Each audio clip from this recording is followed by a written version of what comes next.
I was traversing the kitchen silently as the entrance door latched closed. It was quietly positioned behind everyone else.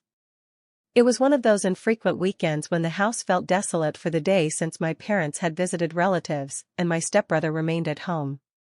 While it was not unusual for him to claim he had a backlog of work to complete alone, today seemed distinctly different.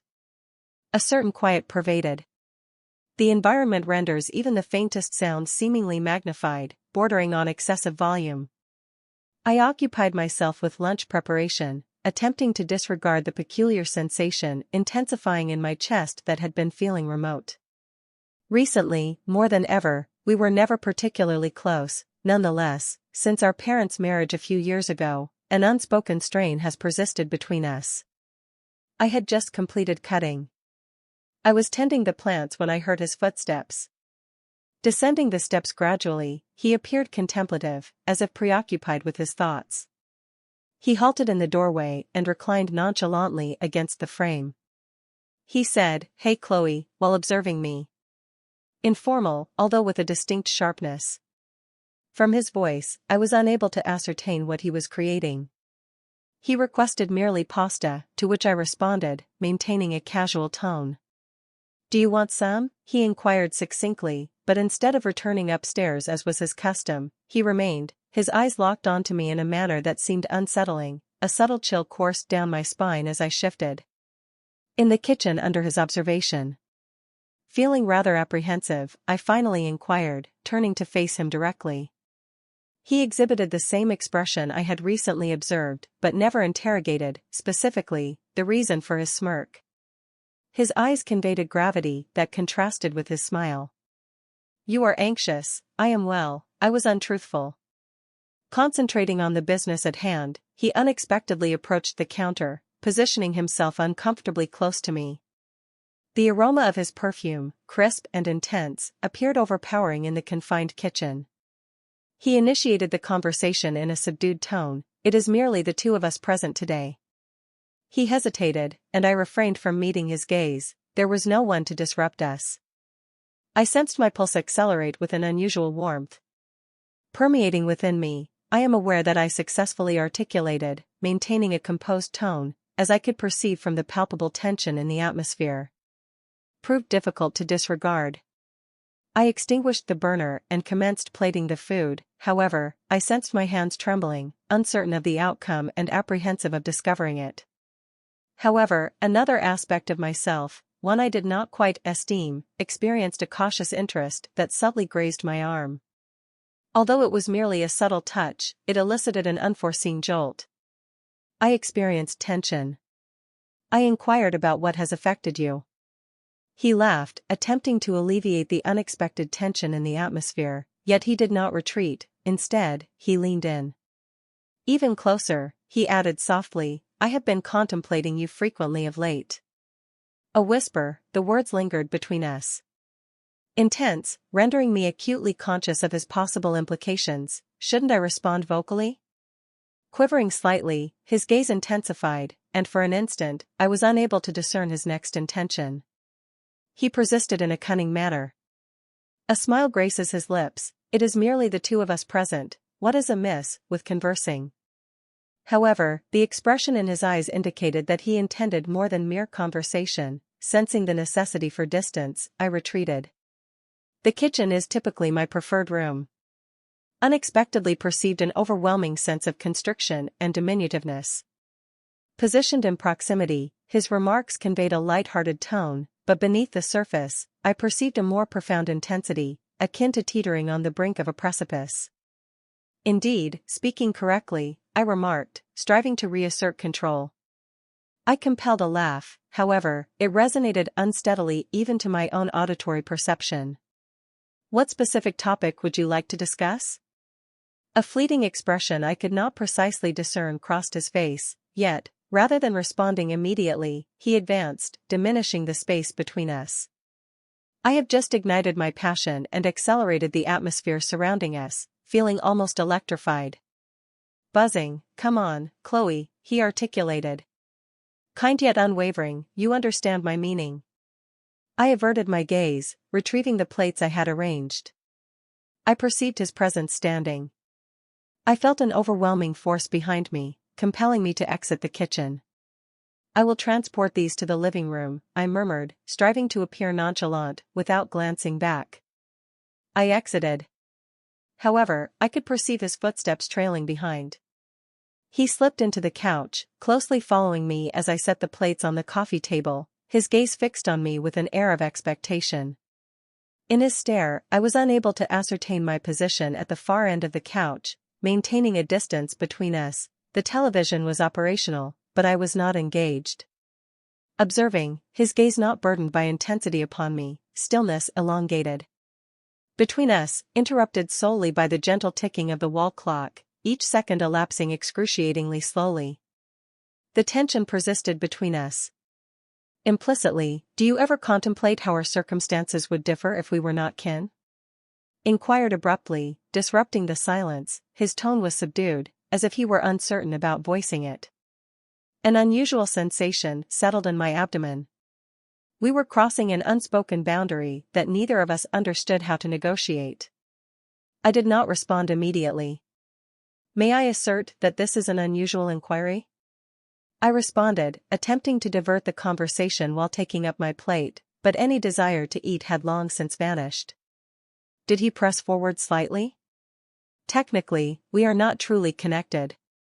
You are my stepsister, not my biological sister." It was a minor justification that rendered his remarks somewhat plausible. Of location, although it did not render them correct. I glanced at him, and his piercing gaze surprised me. He was serious. This was not just sibling jesting. His seriousness frightened me more than I was willing to acknowledge that we cannot. I commenced, but he interrupted. Why not inquire about his opinion? Softened, nearly imploring, who would discern that we are not engaged in any wrongdoing? We are merely reiterating that term, as if it were intended to conceal something he was unable to express. I explicitly declined it by shaking my head. It is inconsequential. We are now family, regardless of your feelings on the topic. I waved between us, indicating that this situation is untenable. He remained silent for a minute. However, I could perceive the fury brewing beneath his composed demeanor. "Chloe," he eventually uttered, moving in closer. "I have observed your gaze towards me at times. Do not feign ignorance of your thoughts on the matter." I became immobilized. His remarks impacted me more than anticipated, as I inherently recognized a fragment of truth within them. There had been ephemeral moments of contemplation. I had consistently suppressed those ideas, refusing to contemplate them again. Nevertheless, now, in his presence, it felt as though they were all exposed. Exposed in plain sight for our mutual observation. "Cease," I murmured, scarcely able to articulate. I was uncertain if I was instructing him to cease or cautioning myself. Still, he advanced instead, delicately sweeping aside a lock of hair.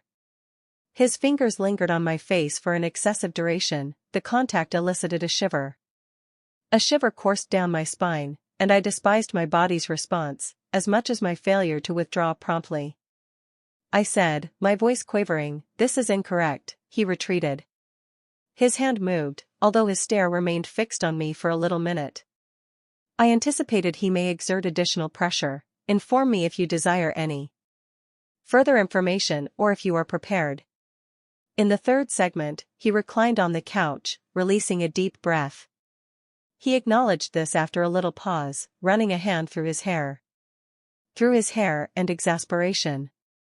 "I apologize, I am uncertain about the cause of its behavior." The atmosphere of the room appeared to intensify. The air was dense with tension that none of us could dissipate. We remained there in silence. The type that was not comfy merely charged. I sensed my pulse start to stabilize.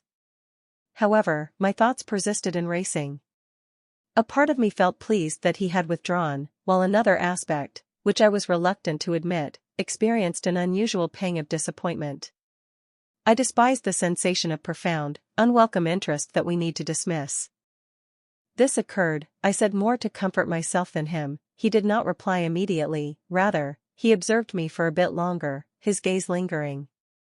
As though assessing the consequences of his actions, he eventually nodded slowly.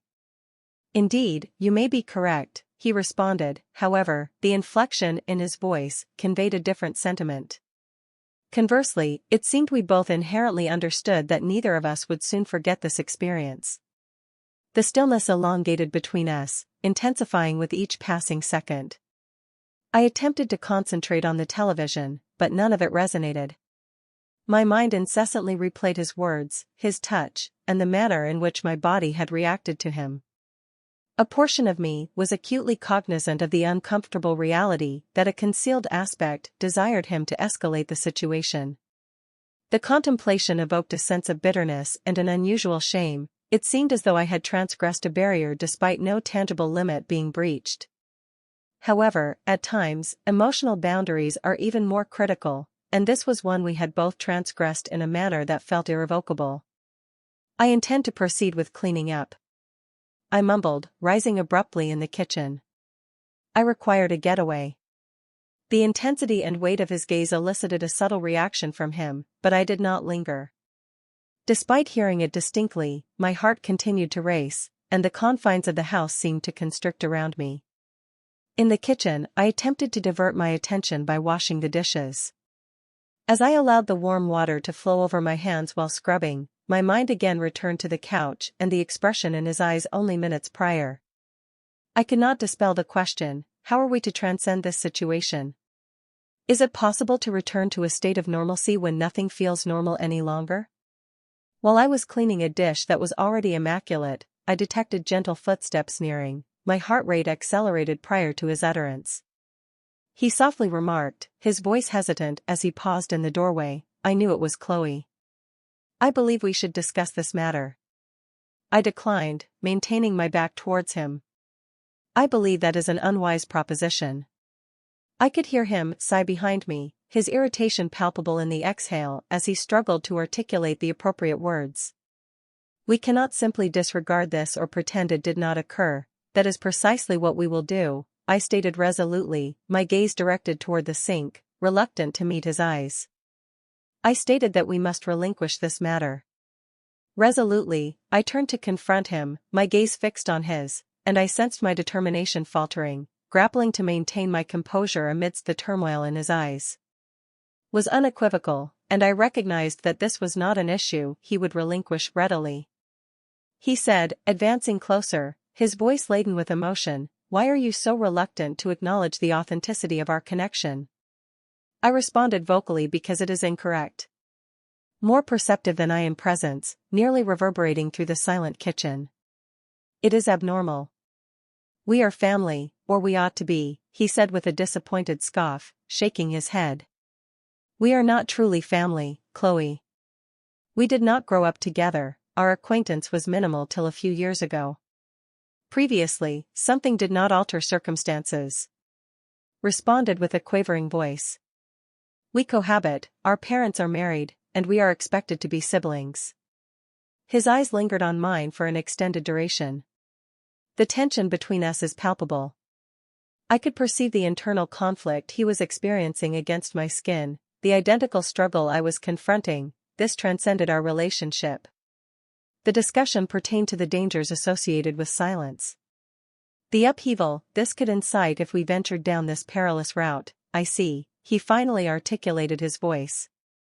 Softening to little more than a whisper, I acknowledge my feelings for you, despite my attempts to conceal them. His comments resonated in the atmosphere, and I experienced a constricting pressure on my chest.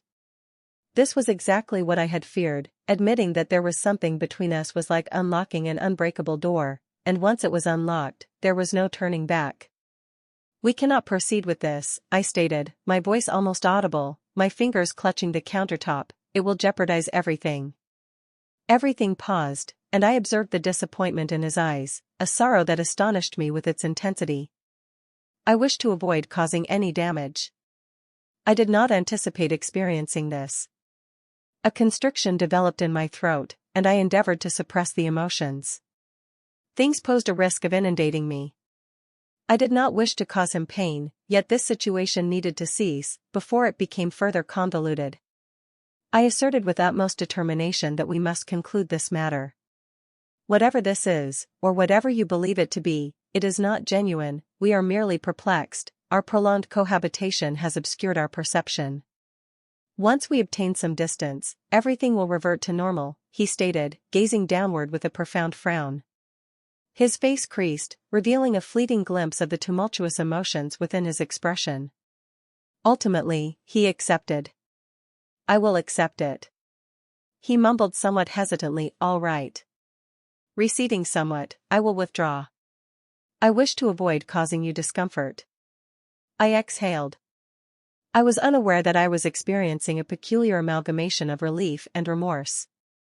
Thank you, I murmured softly, my voice scarcely steady. I forced a slight, timid smile, however, it felt insincere. He pivoted to exit but lingered at the threshold, pausing momentarily. Chloe, I did not intend to complicate matters, I simply lack understanding. I considered it acceptable, I responded. Gently, but we were both aware of it. Let us simply go past it. He cast me a final glance, before departing. Departed, leaving me solitary in the kitchen with my reflections immediately after his exit. I rested against the counter, sensing my thoughts whirling. I may have succeeded in halting the developments between us, although I could not dispel the notion that this aspect was not genuinely concluded. A tenuous quiet persisted between us in the ensuing days, remaining unarticulated yet unresolved. That night, we refrained from discussing, yet the tension lingered like a tempest that only subsided whenever our paths crossed. The atmosphere became dense with unarticulated sentiments, neither of us had the courage to express them, as if any instant could disrupt the fragile accord established one evening. I was alone in my chamber when I perceived a gentle knock on the door, my heart raced, and instinctively, I recognized it was him before he even uttered a word. Chloe. May we converse? His voice was soft and deliberate, as though he hated disrupting the silence. Suddenly, I hesitated but ultimately opened the door slightly to see his face as he paused, his gaze searching mine. He expressed a desire for our relationship to be harmonious. His voice was barely audible, I would rather it not be awkward like this. Perpetually, I acquiesced gradually within my heart. We remained conflicted, and I shared the sentiment, we stood there gazing at one another. In stillness, both of us refrained from speaking further, as if in tacit agreement, he nodded and turned to depart, his shoulders shifting. Subtle decline as he departed. Experienced a peculiar sense of conclusiveness envelop me, whatever had been brewing. The peculiar unarticulated bond between us had dissipated, although I remained acutely aware of the lingering tension. We reached a mutual agreement to go, despite the unspoken burden we bore in the silence. I recognized that often the unspoken matters are far more resonant than our verbal expressions.